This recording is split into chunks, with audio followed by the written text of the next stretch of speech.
слаженно как бы будут работать.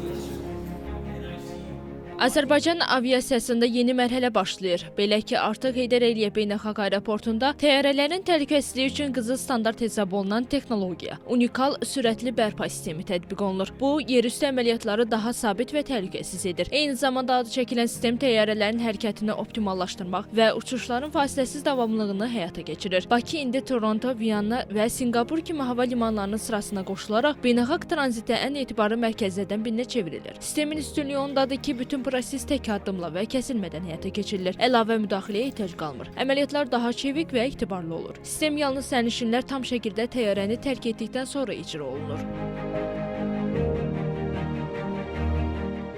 Reskutek texnologiyası bir çox qlobal hava limanlarında istifadə olunur. Bizdə də innovasiyanın tətbiqi Azərbaycanın aviasiya infrastrukturunun modernləşdirməsi yolunda mühüm mərhələdir. Bu addım ölkəmizin beynəlxalq aviasiya sahəsində güclənən mövqeyinin göstəricisidir.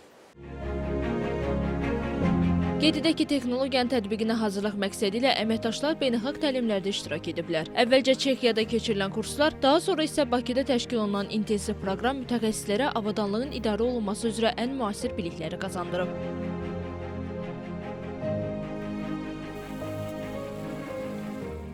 Biz əvvəlcə Çexiyada, sonra isə Bakıda beynəlxalq təlimlərdə iştirak etdik. Yeni sistem əməliyyatların daha rahat və təhlükəsiz keçməsini, eləcə də işlərimizi xeyli asanlaşdırır. Bu, eyni zamanda bizim məsuliyyətimizi də artırır.